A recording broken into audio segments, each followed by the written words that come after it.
Hi, this is Dr. Gregory Sadler. I'm a professor of philosophy and the president and founder of an educational consulting company called Reason.io, where we put philosophy into practice. I've studied and taught philosophy for over 20 years, and I find that many people run into difficulties reading classic philosophical texts. Sometimes it's the way things are said or how the text is structured. But the concepts themselves are not always that complicated, and that's where I come in. To help students and lifelong learners, I've been producing longer lecture videos and posting them to YouTube. Many viewers say they find them useful. What you're currently watching is part of a new series of shorter videos, each of them focused on one core concept from an important philosophical text. I hope you find it useful as well. One of the most interesting features of Lactantius's treatise on the anger of God is that he's going to take a strong stance on God not just having analogies to emotions, behaving in certain ways like a person who feels something, but actually feeling certain emotions, certain affects, affectiones in Latin. And, we don't necessarily have to translate that as emotions. We could translate it as affects or affections. But it's pretty clear that Lactantius does think that God feels things that are similar to what it is that we human beings do feel. And in chapter 4, because this is scattered across the work, he's going to be criticizing the school of Epicurus. And he tells us that there's, anger in God and kindness, but the Epicureans think that that isn't the case. So God is not inactive, and that's one of the key differences between Lactantius's point of view and that of several others as well, and that of the Epicureans. The Epicureans thought that the gods basically don't do anything. That's why they're not affected by what we human beings do. That's why they're actually blessed. And Lactantius is going to say that, God is not inactive. He's involved in, the administration of the world. He answers prayers, cares for things, and he says, what happiness can there be in God if he's always inactive, being at rest and unmovable? Happiness here is beatitudo. Blessedness is another way of translating it. And this is an affective state. God also has, as he says, care, cura, for things in general and also in particular. So there are, you could say intentionalities or comportments that are involved there. And he says Epicurus made a mistake that is understandable. So what is it? He says that being led from the beginning by the probability of a single opinion, he necessarily fell into the things which followed. What was the first opinion? Well, anger is not consistent with the character of God. And so then he bought into that and was unable to refuse the consequences, saying that because one affection being removed, necessity compelled him to remove from God the other affections or emotions as well. So he goes on and he says, he who is not subject to anger is plainly uninfluenced by some other ones, right? Kindness, gratia. He's also not affected by fear, metus in Latin. Joy, laetitia. Grief, muror. Pity, misericordia. This last one is very, very important for Christian thinkers because God is depicted as feeling pity or compassion for the miserable creators, the misere, right? So what is Epicurus doing here? He's saying, well, God can't feel any of these. Why not? As Lactantius puts it, all the affections have one system, one motion, and the word there is commotio. And the idea is that there's like one, let's call it manifold for the emotional states. And if you're going to take away one emotion, you really have to eliminate all the rest. And Lactantius doesn't buy that. In chapter 5 and 6, he's going to consider a rival school, that of the Stoics, who do seem to think, at least according to Lactantius, that God does feel some emotions. For example, care, or exhibits goodness, kindness to people, but he doesn't feel anger. Why not? Because anger is a bad emotion. It can't be good in any respect. And Lactantius goes on and says, if God is not angry with the impious and the unrighteous, it's clear he doesn't love the pious and the righteous. So the error of those is more consistent who take away both anger and kindness. The Stoics are just being kind of inconsistent.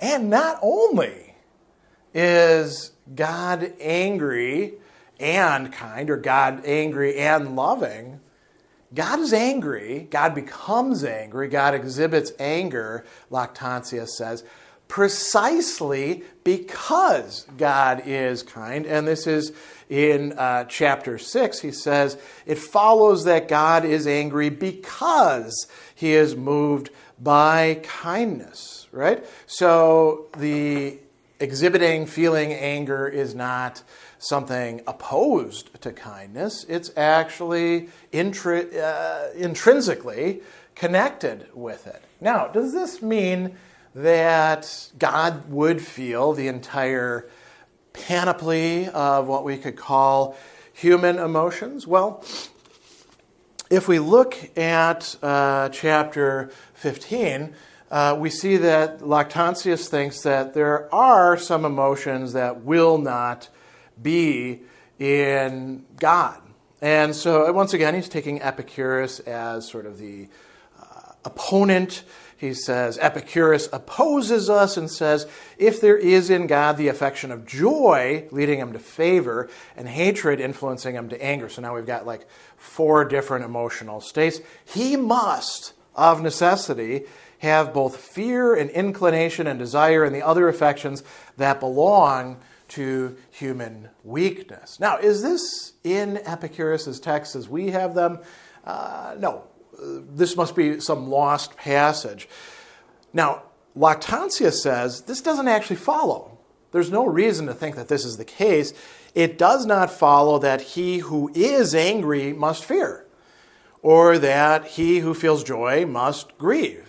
In short, they who are liable to anger, he says, are less timid, and those who are of a joyful temperament are less affected with grief. So even if we look at human beings, it doesn't follow that because a person feels one emotion, they must feel all of the emotions. Some of the emotions are actually kind of opposed to each other. And then he says, we don't have to talk more about humans. Let's talk about the divine necessity. Let's consider fear. Why would God feel fear? Because God would have to worry about something greater than God that could damage God or hurt God or something like that. Can that be the case? He says, human beings are liable to all sorts of problems, right? Want, injury, pain, death. But nothing can offer violence to God, not in a way that actually affects God. So God doesn't have fear. What about desire, sexual desire specifically, libido? Well, the ancient Greek gods wanted to get it on with each other and human beings, but, the God of Christianity is a sort of solitary thing. And you could say, well, what about the Trinity? And okay, that's true, but the persons of the Trinity don't want to screw each other, right? He says that, why do we feel libido or sexual desire? Well, it's a way of reproducing the race. Does God have to do that? No, there's no female in whose union he's able to rejoice, and he doesn't need succession because he will live forever and ever. And then he talks about 2 other emotions, envy, invidia, right? Why would God be envious of anybody? He doesn't need anything that anybody has, right? And then what's translated in this one is passion, but we could look at it as desire more generally, or perhaps even greed. Later on, he's going to talk about greed per se, this desire for more stuff, which could be manifest in a number of ways. Well, God's got everything God needs, so God doesn't feel these emotions, right?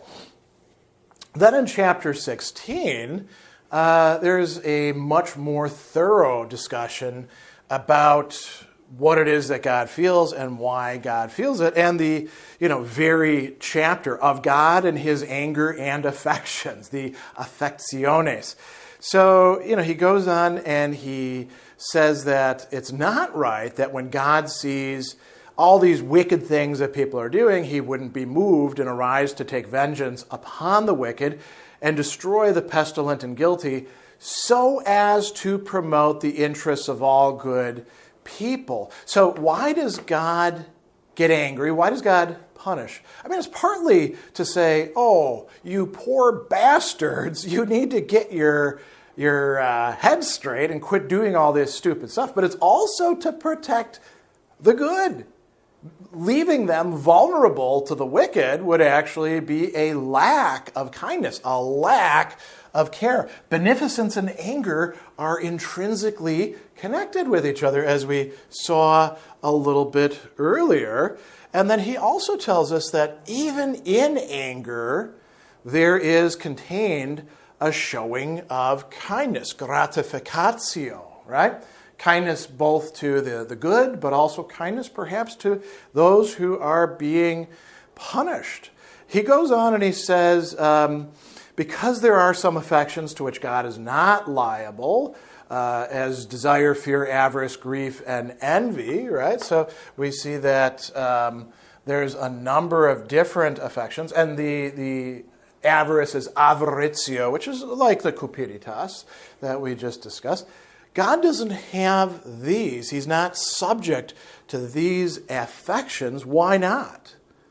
Because they are, as Lactantius will tell us, vicious affections. They are the things that feed into vices. Vices, bad traits of character that in many cases go to the very core or bottom of your soul. And so God isn't going to feel those. But then he goes on and he says, on the contrary, those which belong to virtue, those are things that God will feel. And what are these? So, anger towards the wicked, ira in malos, anger directed towards people who are doing the wrong things, people who are bad, right? But he also says love towards the good, or benefit, however you want to translate caritas, right, which is the Latin equivalent of agape in Greek, this love that flows out of God, caritas in bonos. He also does feel one other that Lactantius is going to highlight here, pity towards the afflicted. And notice the choice of terminology here. It's not the usual misericordia, it's actually miseratio, which is, it's got a sort of sense of like God actually feeling something towards them by way of compassion in afflictus, in the people who are suffering, right? So because God is virtuous, because God is just and good, he will feel certain emotions, right? He says, inasmuch as they are worthy of the divine power, he has affections of his own. And what are these? These are both just and true. If he's not possessed of them, the life of human beings would be thrown into confusion. But God, in fact, does feel these things and provides us with a kind of example that we can follow of what it would be like to have virtuous emotions, that is, emotions which reflect and feed into goodness, truth, and justice.